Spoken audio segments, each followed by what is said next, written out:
if we used to go one-on-one and then add 66 and 2/3%, I got 141 and 2/3 chance of winning at sacrifice.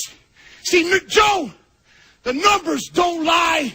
Welcome back to Thinking Critical. This is Wes. I imagine there were some of you that saw this Mark Millar tweet thread where he basically came in out there and was asking information regarding page rates for artists in the comic book industry. And there were some pretty high-profile people that replied with some specific information. And I think most people have their jaws on the floor at what some of these comic artists that you're seeing, and you're like, well, this is one of the best artists I've ever seen. And when you actually see what their page rates were, it was just a little bit shocking. Here with me to talk about that is the X-Men historian, the Marvel aficionado, the man with 1,000 opinions. Doc, how you doing? I am good, man. This was when I saw this thread pop up last night. I'm a little surprised it didn't get as much traction, but it's still got a good bit of traction. I'm waiting for the fallout on this one. Well, I think a lot of people are afraid to talk, and you kind of get that feeling by some of these replies. And this is the tweet itself, and I'll put a link in the video description if you want to go check out the tweet thread to see all the quote tweets and everything. You know, we can't encompass everything that's talked about here, but this is what Mark Millar of Millar World, Netflix, obviously he's done Red Sun, Kick-Ass, he's done a lot of great stuff. The Authority, yeah, Ultimates. He said, I wonder what the top interior art rate is at Marvel and DC, not including bonuses and royalties. $1,500 a page is the highest I've ever heard of. $1,000, pretty typical for a name artist. But I wonder if there's anyone on a higher flat upfront rate. And then he continued on in another tweet later. I know the big two hate this kind of chat because some guys on rates way, way less than they're worth, not realizing peers are 2 to 3 times, making 2 to 3 times what they could be. So this kind of talk is discouraged. I was astonished when I heard how low some huge name artists were being paid 10 years ago. Yeah. Now $1,500 a page. If you're on a series, it's 24 pages in a month. Yeah, that's good money. That's like $36,000 a month. Yeah, assuming 22. Well, most and that's the highest he's ever heard of. Yeah, most books are going to be 22 pages. And then you have to, this is before taxes and everything. All right, Doc, let me finish. But yeah, let me finish. It's still good money. $36,000 a month is good money, but that's the highest he's ever heard of. $1,000 a page. We'll take it to 22 pages, so $22,000 a month. If you can meet that deadline, would still be considered very good money. It appears that not very many comic artists we make that much money. You imagine like a Greg Capullo. I know Ethan Van Sciver, I think he said that he made right around that $1,000 a page for pencil and inks. Although we know that he did have troubles meeting like 22 pages a month because his style was so detailed. Sometimes he would fall behind. Yeah, Ethan, he admits, he's never exactly been what you'd consider a speed demon. Even when he was on X-Men with Grant way back in the day, he's like, yeah, I can maybe do 8 issues a year. Yeah, but still, that's pretty good money. And he's getting commissions and stuff. So if you were one of those people, that's pretty decent pay. But the once you start getting into some of these other creators, and the first one that I saw that kind of replied to this, and I was surprised when I hear these rates, is Bret. Fantastic artist. We know that he is fast, very detailed, can make every comic book that he touches will look better because he was a part of it. And this is his reply. I've heard DC tops out at $750. So that's lower than the 2 rates that Millar presented earlier. But then they stop giving you work. So when you get too expensive, you don't get to do a lot of work because it doesn't make sense for the sales. And I was told talking about his rate of $300 for Marvel was high, and I'd only be able to work on certain books.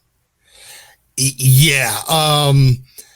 First of all, I guarantee Bret's stuff brings in, the return on investment is much more than the $300 that his Marvel rate was.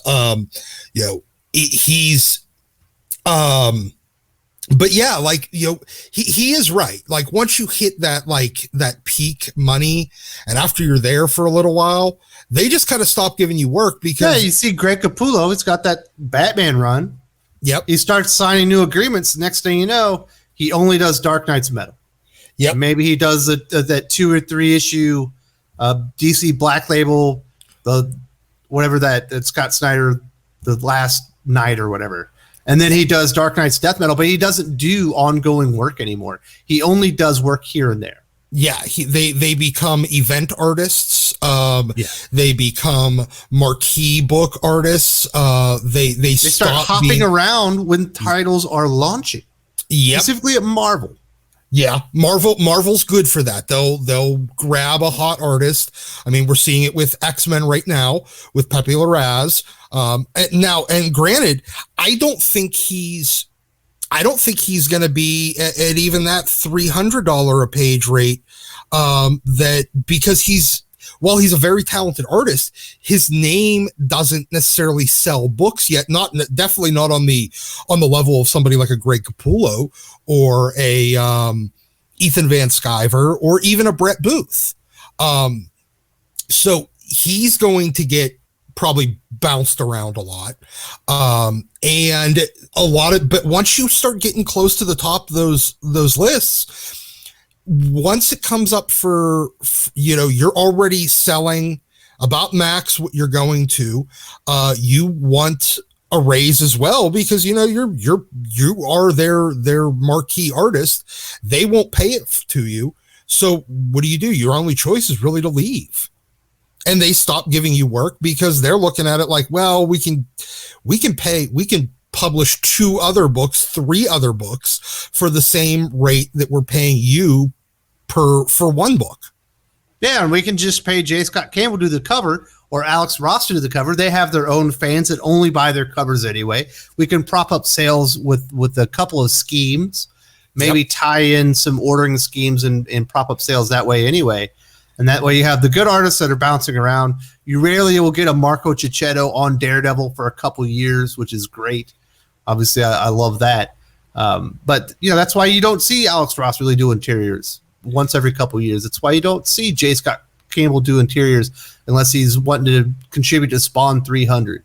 Or Marvel 1000.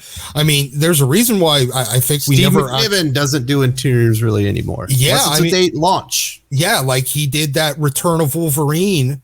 He did the first issue and the last issue, issue 1 and 5, and then then they stuck somebody boring as shit like Declan Shalvey on the 3 issues in the middle, because the start and the end of that book are the only thing that mattered anyway. So why shell out for a great artist in the middle when it was going to be pointless and it wasn't going to help sales? And one of the things that's also talked about in that thread is how the page rates have kind of stagnated for almost 20 years. And we've heard that.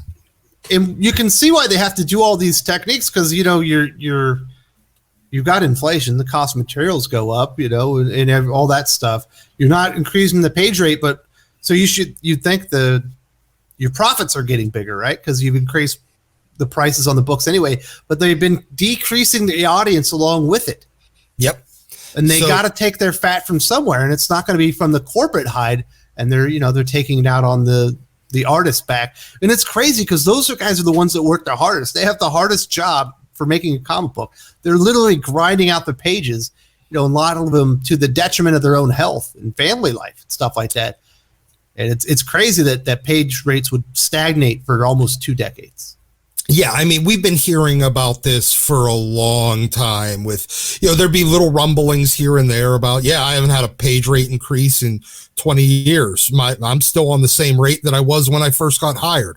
I'm doing more books and I'm able to do more pages and I'm selling more copies, but my page rate hasn't changed. We've heard this over and over and over the last, especially in the advent of social media age.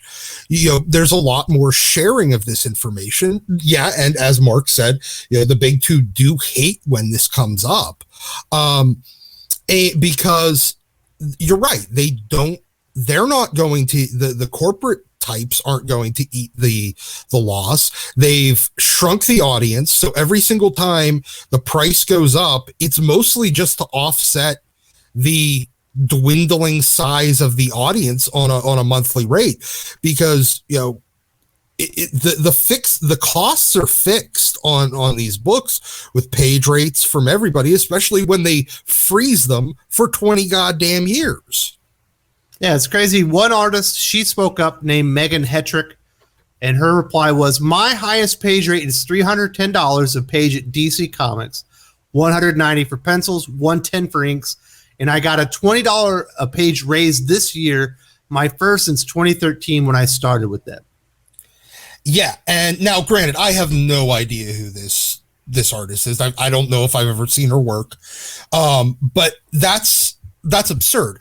And this is the same thing that they've been doing for a little while now. You started seeing it. Ethan was doing it when he was on Green Lantern. There were other artists that are doing it now, where they've been like, okay, well, here's your pencil rate, but if you ink, we'll also give you this extra money. And they're getting basically two jobs.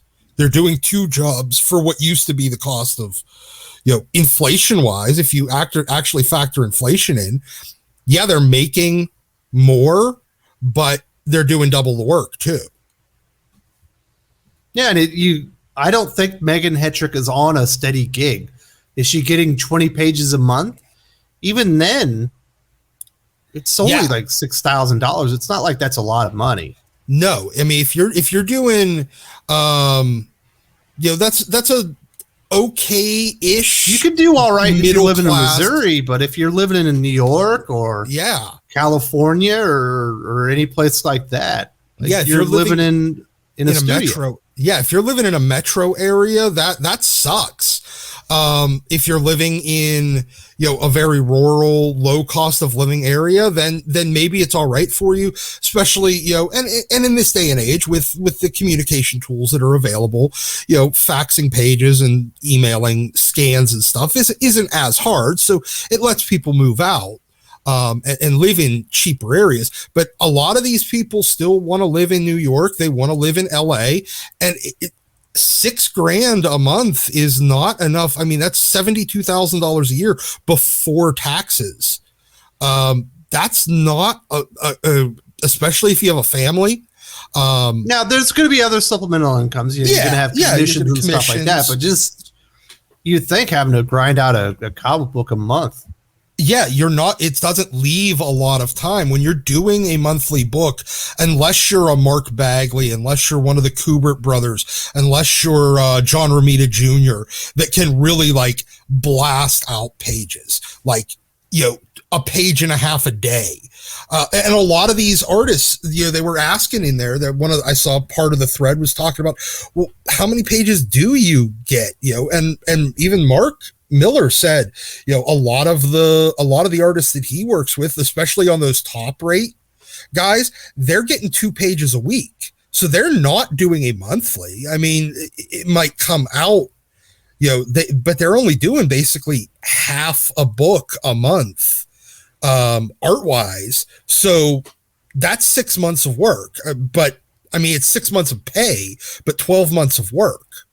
And so now they have to supplement their income when you're already, unless you're a speed demon, trying to take on all those extra commission works, the cover work that somebody might commission you for either a store exclusive or a variant or whatever, that eats into it. There's an entire day. There's your weekend gone to knock that out. That's, but that's still not exactly the most amazing, living rate on the planet. Not at all. And that's talking about DC and Marvel. There were a couple of people that have lower rates. Steve Horton, who I believe is a writer working in comic books. He says most people I know talking about artists are getting 1/10 of that for pencils and inks, talking about that $1,500 to $100. So they're getting $100 to $150 for pencils and inks. Kelly Williams, another artist. I was excited when I finally started getting $200 to $300. Everything between those few and far between projects, so that doesn't happen all that often, looks more like $100 a page. 200 has been fairly okay recently. I figure I might get $1,000 a page when I rob a bank and pay my own page rate. So $1,000 a page is a pipe dream for a lot of these creators. And if you're working on the indie scene, you might be,